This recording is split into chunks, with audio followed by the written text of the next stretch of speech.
Welcome to Something to Talk About from the Bainbridge Island Senior Community Center. Today, gardening with Ann Lovejoy and friends. But first, this word from our sponsor, Fieldstone Communities of Bainbridge Island, which offers independent living, assisted living, and memory care on Bainbridge Island up at Rolling Bay. They have day stay and respite care programs, and they'd love to give you a tour. Call Sierra Wood or Randy O'Neill. The phone number, 206 594 1010. That's 206 594 1010. They'll also treat you to a meal. So might be worth checking out. Phone number I gave you, the address, the web address is fieldstonecommunities.com. Pretty simple, easy to remember. Today is Wednesday, and it's the third Wednesday of the month, which often means that we get the joy of checking in with Ann Lovejoy about all things gardening. And so thank you, Ann, for joining us again today. I know you were out working in the garden with Karen earlier, and we're moving into a new season. So it's nice to check in with you. And I see Rita and Anita are here as well. So we're going to have a nice little conversation today about all things gardening as we move into the fall. Thanks, Reed, and thanks, Rita and Anita, for showing up. Yeah, this is the swing point kind of the year. It feels like the tail end of summer, and it kind of is, but boy, it's getting clear that we're easing into autumn, and that's something to really think about in your garden. So many people have talked about, are my plants dead because it's so dry? And the answer is, possibly, but not necessarily. Because we were noticing here, for instance, we had cut down the dahlias were really struggling for lack of water, and we cut them all down and kind of just mulched it. And there they are coming up happily through the mulch because one of the things that can happen with plants, like they look dead, they have big storage tubers. There's a lot of plants like that, daylilies and things. If it gets super dry, they can't tell the difference between drought and cold. So when things start to shift a little bit and it's like warm, these beautiful marine layer mornings where it's pretty moisty and the soil's taking up water again, then the plants are like, oh, this must be spring. And they start popping up with new growth. Now, some things like the daylilies will be fine and they'll make it through the winter. A lot of that foliage is pretty hardy. The dahlias, probably not so much. But with that deep mulch, the bulbs themselves won't be hurt, but the growth that's starting now that thinks it's summer, that growth is not going to make it through the winter if we get a cold snap like we often do. So when you're walking through your garden and trying to decide who's alive and who's not, you can just make a couple cuts and see what it looks like when you cut a stem. Is it brown all the way or gray all the way, or is there some green in there? And if there is, you can trim them back and mulch them, water, and let them go. And most of the time, the perennials that have been well established are going to come back and recover. Shrubs, not so much. So some of the shrubs that are looking really stricken out there might need to be replaced. We call that shovel pruning. We're basically shovel pruning. Okay. And Rita, you have that shovel. I have the root slayer shovel that you can shovel prune like nobody's business with that thing. Exactly. So yeah, so that was one thing. We were also going to talk a little about seed saving because that was something I was doing today.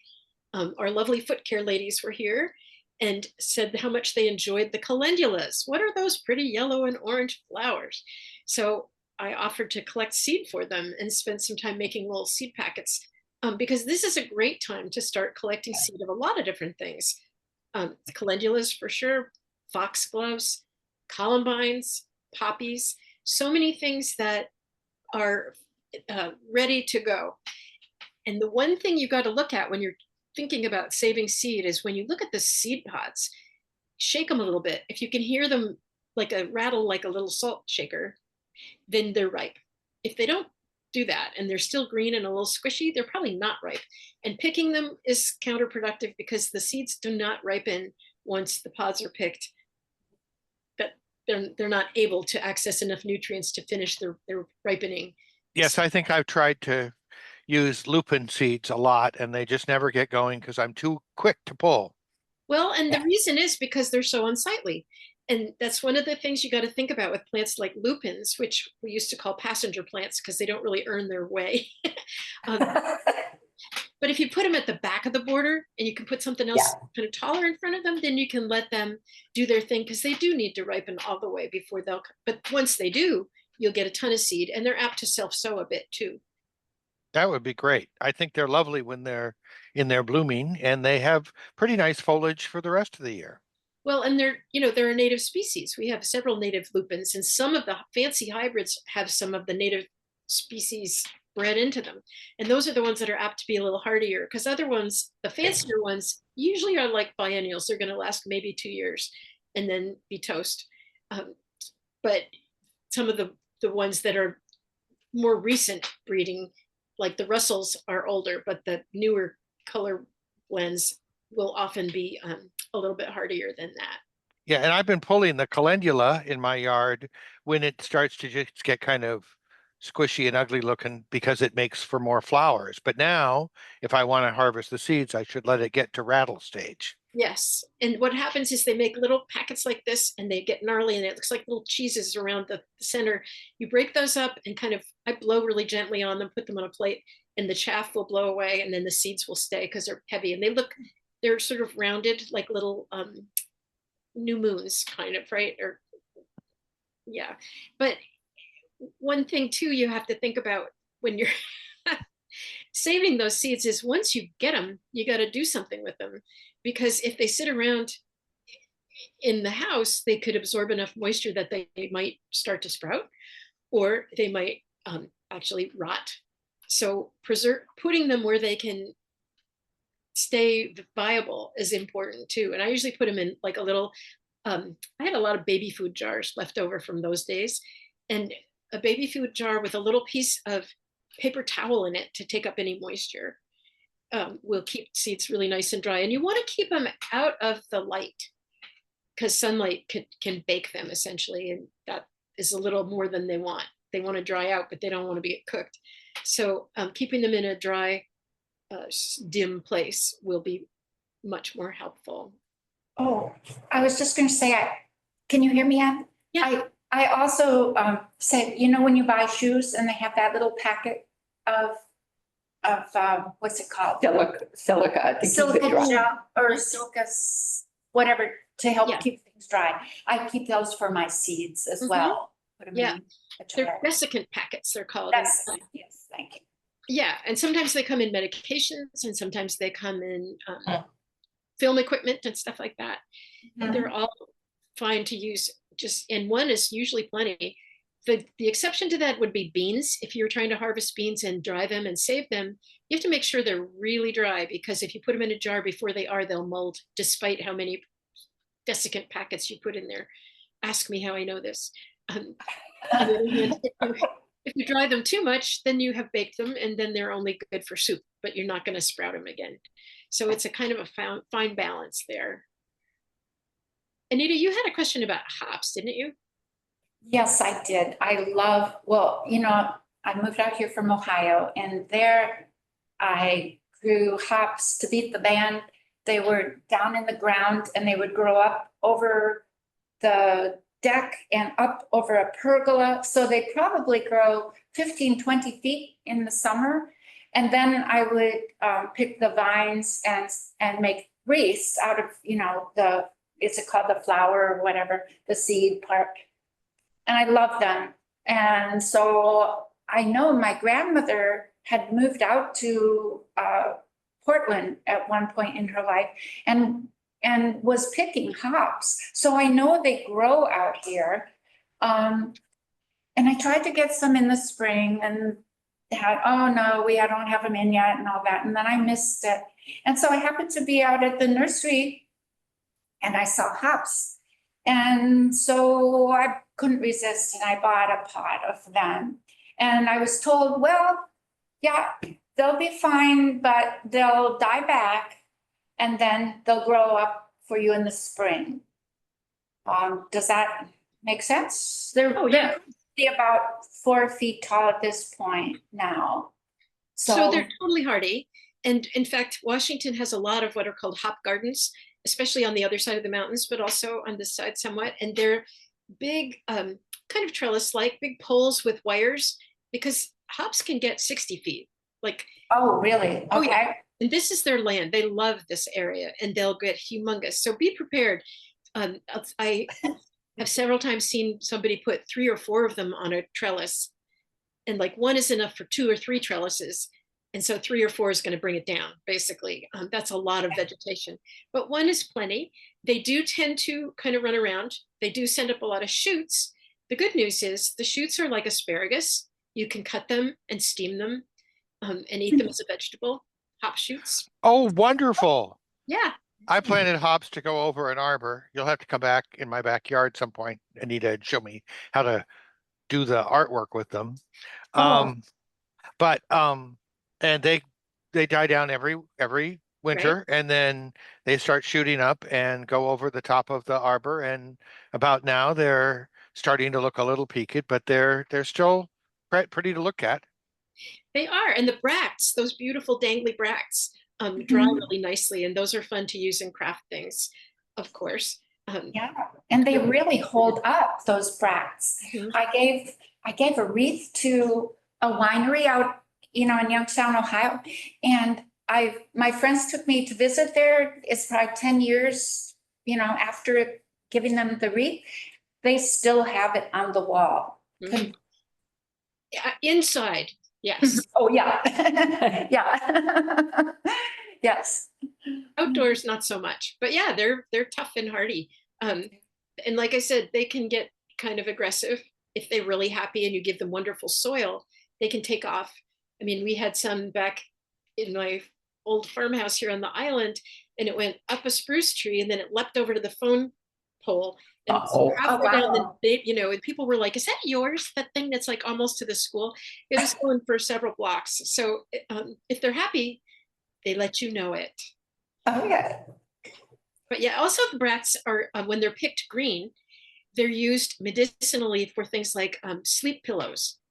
My grandkids made those for gifts one year, where you pick the bracts when they're just getting papery, right? So they're not going to rot, but they're still a little bit green, and they'll dry. And then you put them in a little sachet with some chamomile flowers and maybe some rose petals, and they put them under your pillow, and it's a sleep aid.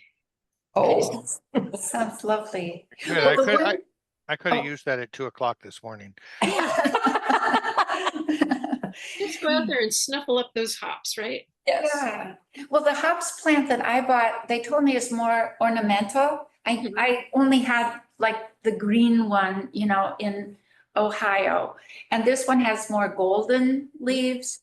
I'm hoping the bracts will be as pretty. Oh, they are. And they're still used, like some of those golden ones are used commercially as well. I mean, they're all hops do the same basic thing. And there are named forms, like gold bullion is one that's used in a lot of the real hoppy beers that you see in the, trendy, what do you call it? Like microbreweries, Breweries. right? Got it. Yeah, so there's dozens of kinds, and it is Okay. pretty fun. But you don't want to collect them unless you have acreage, serious acreage. Right. You're saying they won't grow on my balcony. I shouldn't get a Well, whole collection. I don't think so. I'm imagining that how much sunlight they get might have something to do with it. Mine have not been the story of yours going next door in the street after that, but they do definitely put on a nice show over the arbor every Mhm. year. Yeah, and part of it is soil, and part of it is sunlight, and part of it is moisture. All those things can contribute to how much it's going to do. But like, this is a plant that you don't want to treat too well. Right. Don't treat it nice. Just say, here you go. Here's your spot grow. But dial it back, because it doesn't need fertilizer. God help you. Right. Oh, okay. Yeah. Now, you gave me some pictures, and so we will look at those pictures in a minute, but I am wondering if you also mentioned something about dividing perennials. Is that going to be in those pictures, or should we? No, it's not. The pictures can be kind of a little bit later, because they're like stuff that still looks okay despite everything. Okay. But so dividing perennials, this is a good time to start thinking about it. It's so dry that if you do dig them up, you do it usually with 2 forks, and you go around and think about where the drip line of that plant was, because sometimes they're shriveled, but when they were bigger, that's where the active roots are. So you want to get those active roots, not just the core roots, and hose it off. And I actually put them in a bucket and let them soak overnight, even a day or two, if it's been really, really dry like this. And then you can often look at it and see where you could either tease it apart, like daylilies or hostas. You can often just wiggle, like vibrate them, and they'll kind of come apart in pieces. Otherwise, with some things that have a real woody core, that's where your pruning saw is going to be handy, where you can actually saw them into pieces. Or if you have a knife that has done its duty in the kitchen and is now a garden knife, you can actually chop it with a chef knife, which I've done too. Once you do that, they're not really a good thing to bring back to the kitchen because you don't really know what's on that plant. But yeah, a little axe, maybe. Some plants are really hard to divide. But yes, and then when you do replant them, you got to remember, okay, that soil is exhausted. So you need to find a different place. You don't put them back in the same hole. You don't put anything in that same hole. You replenish it, put some compost mixed in with, garden soil, and then find another spot and plant 2 or 3 pieces of that perennial if you want. It will make a really big display where one plant is nice, 3, 4, 5 are even nicer sometimes. If you just have a little bit of space, you can give those starts away, pot them up, and hand them around to people. But refreshing the perennials, a lot of times in those English borders, they would dig them up every 3 to 5 years. Can you imagine the work? This is because they had help. Yes. One thing I wanted to ask about or just have you talk about is leaves are starting to fall and people are gathering them up and throwing them away. And there's so many little bugs and wonderful creatures that live in there. So we don't want to throw them away. You can put them in a big pile in a place in your yard. If you've got woods, you can throw it all in there just as a reminder. It's also great to put them on beds and borders. Right, yes. A lot of times if you have a big border, you can put them at the back, under shrubs and all around, and they will rot down there. Big leaf maple leaves sometimes take a really long time. Some of the leathery leaves like madrones are they're going to take their time, so they can go kind of at the back of a border, but or you can run them over with a lawnmower or something. Lawnmower, yeah. But all the little smaller leaves, it's funny because I live next door to City Hall, and all those leaves are falling, and then every week or two they come and blow them up and take them away. So I go out with my little wheelbarrow and my rake, and I rake them all up and I put them in our community garden and just pour them on because they basically almost melt down. Right. And they're all going to feed the soil and feed the plants. And right. You always talk about the importance of a big, well, compost. And this is an easy way to get it. That's right. And also, as Rita pointed out, it's full of little bugs and things. So you're going to get birds in there. And one of the things they do, they toss stuff around. That's essentially like turning the compost. So they're aerating the mix and they're breaking it up and pecking at stuff. And every time there's a torn piece or a little hole in it, that gives more opportunities for bacteria to go to work. So it breaks it down a lot faster. So that's, it's like having free weeding help too, because they're weed seeds, right? And you don't have to go buy a bunch of compost or anything. You just use your leaves and then you can spread a little bit of pretty dirt on the top. Yeah, or compost. I often do top it off with compost. Compost, yeah. But you don't have to, it's a lot less expensive when you just have to use that much instead of that much. Right. So if it's a newer garden or it's been really depleted or hasn't had a lot of nutrients lately, then it's always a good idea to put 3 or 4 inches on every fall. Because all winter long, the rains, hopefully we're going to get the winter rains, will wash those nutrients down into the soil. And the soil is what's going to feed the plants, really. So compost feeds soil, soil feeds plants. And that's the way that cycle works. And better than commercial fertilizers, really. So the other thing that you might think about right now are cover crops, right? Yeah. Starting to think about it. Again, it's really dry. So if you're going to do that, you're going to have to first moisten the soil. And then often if it's, fava beans or something like that, you want to soak those seeds first, at least for a couple hours. And then when you've sowed them, you're going to have to water them a few times probably, because I don't think we're due to get much rain in the next week or two. And it's sort of like a new lawn or anything like that. Once they sprout, they're vulnerable until they get those roots down. So the first few weeks of a cover crop, you do have to water it unless it's raining. And so that's why sometimes I wait a little longer, like the end of September, even early October. You know, we're getting longer summer, fall days. In other words, summer's getting extended and fall is getting warmer. So that and drier. So we kind of have to adjust what always was the schedule to sort of reality and say, well, now I think we need to be moving that back a little bit. But it's going to be warm enough that they'll still sprout and grow and make it through the winter. So yeah, and there's some great mixtures. There's some all the nurseries have cover crop mixes, and they kind of look like those soup blends. You know, you remember you can buy those packets that says 21 kinds of seeds. The richer the blend, the more they're feeding your soil. And one of the ways to kind of keep them under control is like when they get about 18 inches high, you can weed whack them. So you don't really want them to go to seed, but they'll keep growing. And then usually you might want to even do that twice. But by the second time, it's probably February, March, and you can actually cut them to the ground. And most of them are annuals, so they're just going to be done, right? And let them all fall where they are. Just like you put the leaves down, you leave the cover crop tops where they are, and you can again cover it with some compost or wood chips if it doesn't please your eye. But letting them all compost in place is really the boon to the soil, for sure. So are you going to be doing any of that in your garden plot? My garden plot's actually full of sweetgrass. That's my mulch.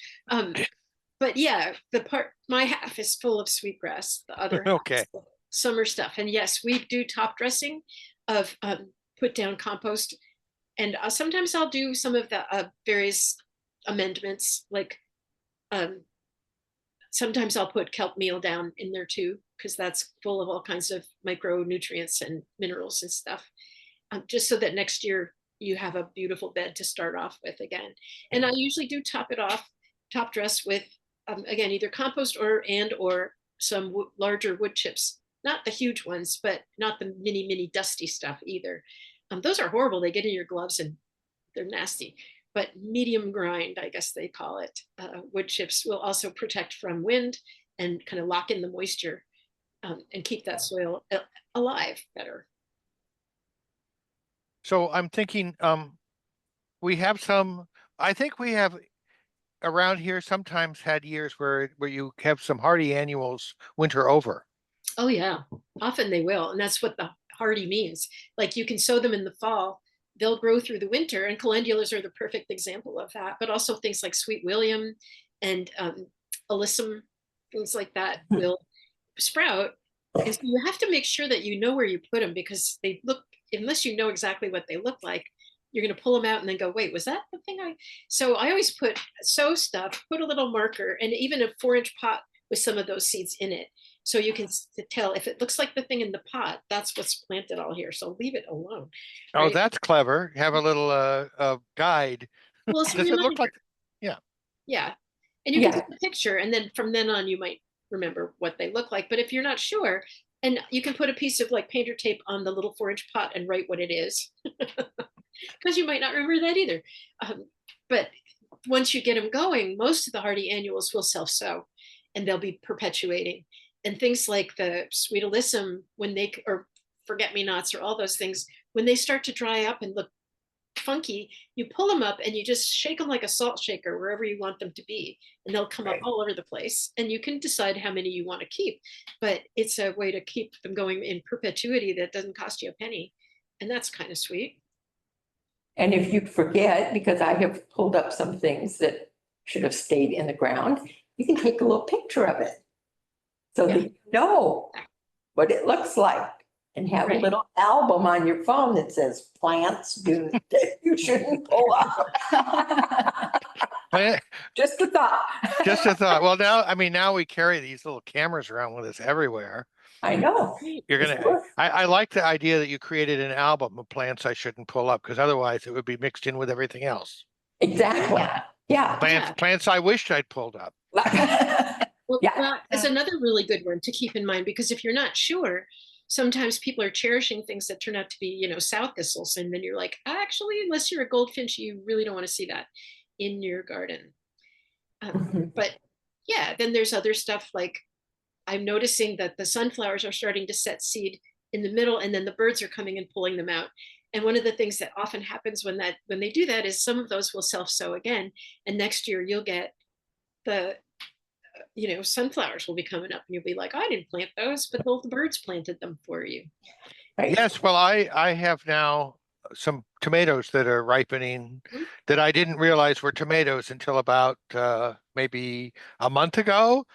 I Mm. mean, maybe, I didn't pull it. It looked like it might be something, Right. and it turned out to actually be giving me some more tomatoes. Good year for Oh, tomatoes. yay. And that's a good point that, if you're not sure, take a picture. And then when you become sure, take another picture and put it in so you could have a good folder and a not so good folder, right? To remind yourself, Yeah. oh, if it looks like this, I better not hold that one, right? Because it's I was- learning a lot of times what the plant's first leaves, the seed leaves don't look anything like the leaves that are going to be there as when it grows up. So you need to figure out like the seed leaves, and then wait till the second or third pair of leaves, which are going to be more similar to the adult foliage. And then you'll like, oh, that I know what that is. That's those feverfew or whatever, right? And then Yes. if you can make notes on those, some of the folders, you can make little notes about the pictures, and that would be a good one to do. All right. Yes, Anita. I was wondering if sweetgrass is a plant that would be good to have around the senior center. We could make a trough of sweetgrass if we wanted to. That would be fun. We could grow it out for the tribe or anyone who wants to use it for jewelry or smudging or whatever. It likes to travel. So putting it in a big trough like that would be a great way to keep it from being a little bit too neighborly. But yeah, it's really interesting. Sweetgrass used to grow all over circumpolar, like all around the world in temperate zones. And in some places, like parts of Europe, it's still pretty good. In some places, in parts of America, it's actually dying out because the prairies are getting too hot and dry. And the sweetgrass is burning because it's used to getting a certain amount of water, and that pattern has changed. And so that when the prairies experience drought, the sweetgrass really suffers. And it's a plant that's actually become domesticated, I guess you could say. Like it's used to being harvested, and if it doesn't get harvested, it doesn't thrive, which is interesting. Some plants need to be like, that's why the perennials are pulled apart every few years, right? They get woody, they get crowded, and they stop growing. And then you pull them apart, and each little piece goes. And it's the same principle as dividing your perennials. Dividing grasses is like that too. They often get really funky in the middle, and they just look ratty as can be. But if you take it and chop it up, those little blue, the curly ones or the whatever, all those Yeah, ornamental. you helped us with some grasses in our backyard, which I probably should.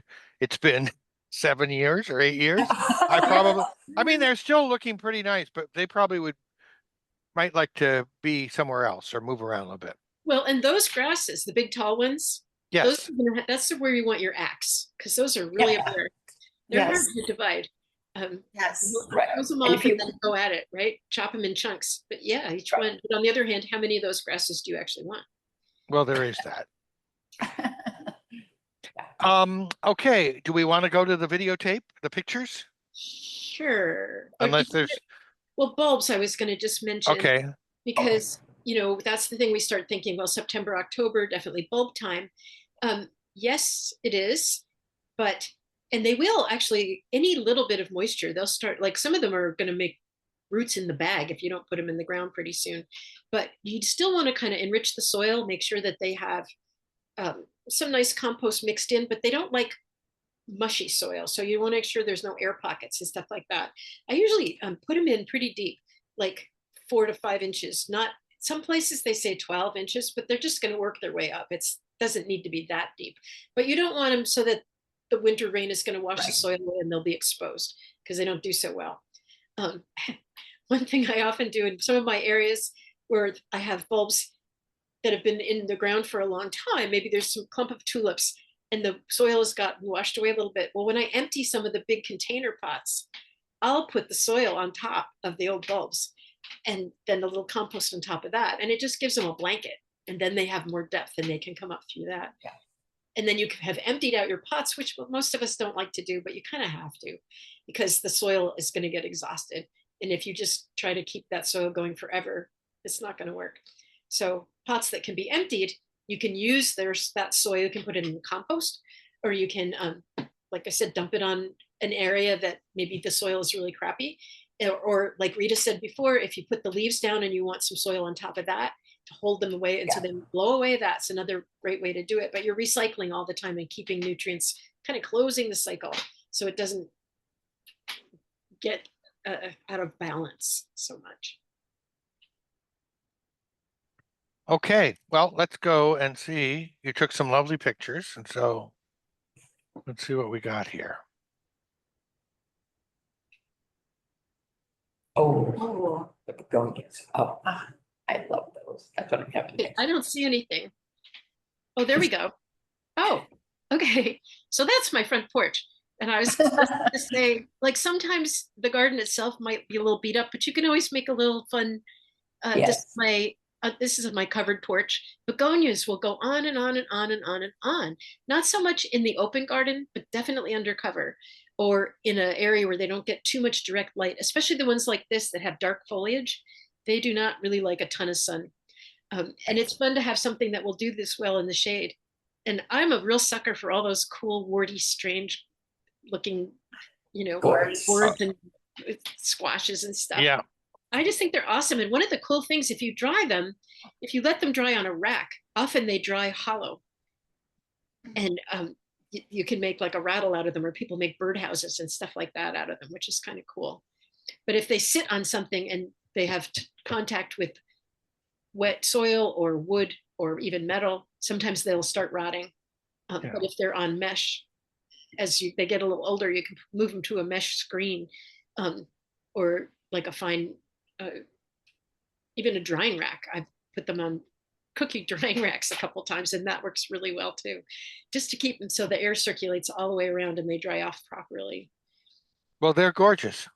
Aren't they fun? I just think they're Yeah. so cool. See if I can go forward. We're back. But spurge? Is that spurge? Do you see Oh, that, Ann? Yeah, so that's a euphorbia or spurge, right? And Oh, they're really beautiful plants. They have this particular one has this kind of icy gray blue, and then it's going to turn reddish orange and have a little winter color. And these, then you want to kind of cut them all back in like March, probably. You have to be a little careful when you cut them because the sap can be pretty caustic. Some people are really allergic to it. I always wear gloves. But these are such beautiful statuesque plants, and they really make a nice show in a winter garden because they hold their own really well until they start getting leggy and funky, and then you cut them all the way down and the new shoots come up and they start all over again. And they usually last, this is not a perennial you can divide, but it's one you can count on for at least 5 or 6 years to really look good. And then they often sort of get woody and fall apart, but it's pretty good bang for your $5 or whatever it was.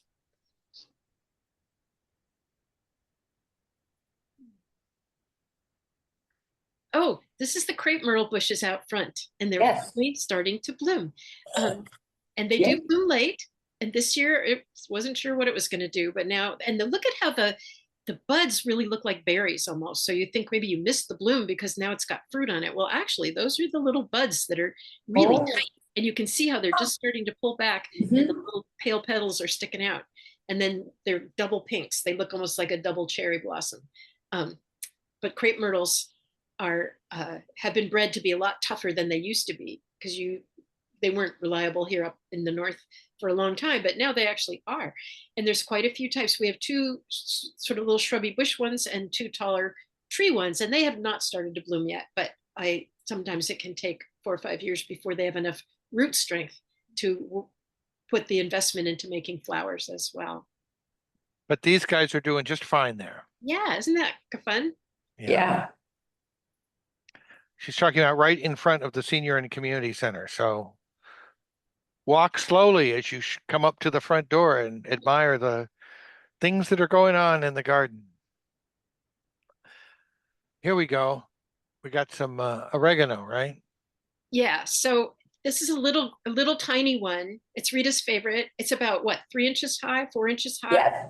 And it stays beautiful green all winter. And then it does this little compact cushion. It's a mountain oregano, a Greek mountain oregano. And we're going to divide it later, like probably Yes. sort of spring, and then plant it around. Because some of the big, tall, leggy ones have beautiful flowers, but then they kind of splay open and they look like cat fights happened in the middle. And so some of those are great at the back of a border, but they're not so good at the front of a border. So we're going to do a little swapping around. But this is one that has proven to be really tough and Right, enduring. yes. And sweet looking. Yeah, it's a darling. Oh yeah, so here we talked about this last time too. The Russian sage is really still in good strong bloom, and this is one that has kind of, because it never got any water, it's just kind of floppy in there. But I think that they actually there's a form that's shorter that is better for borders because excuse me, it will stay upright a little bit better. And this one is the big tall guy that is just having a hard time keeping itself upright. So, but it's still got great color for this time of year. Yes. Yes, that's brilliant. Brilliant purple lavender. Yeah, strong blue. Here's our calendulas. You're so sweet. And I know that Anita, you made at Ann's direction, because I've been enjoying it, I think, calendula cream. Mhm. So Yes. you might mention how you do that.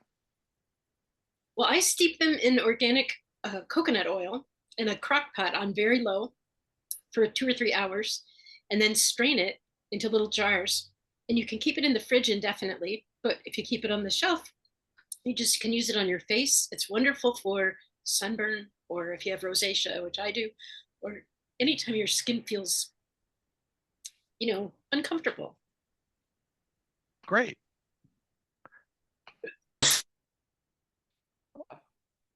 You're not here, so I can't hand you a cough drop, I'm sorry to say.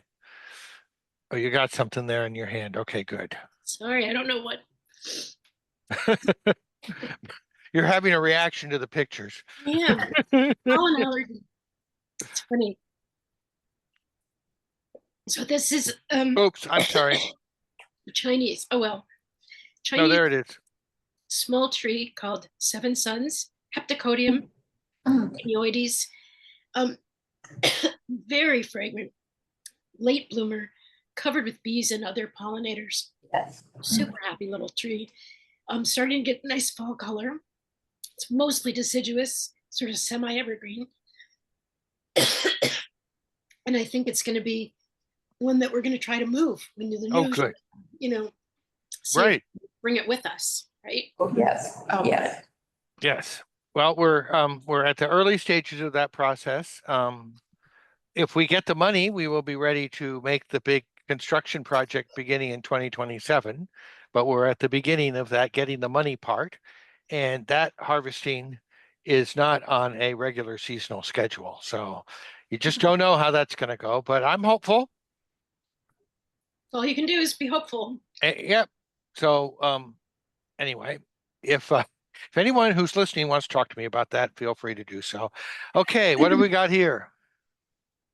This is Caryopteris or bluebeard, and it's a nice little shrub that blooms late again in that bright, bright blue, usually 2 to 3 feet, sometimes as much as 4.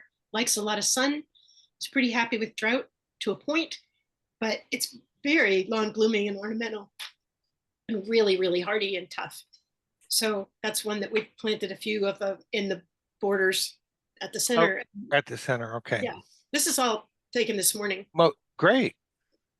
Yeah. Well, as you can see, we've still got some lovely fall sun then. Oh yeah, Oh, yes. There's some good Oh, color. yes. Everything For looks sure. good. Do you want to go on, Ann, or shall we call you good for the day? I don't want to. I don't know what. I think I think maybe we'll let you rest.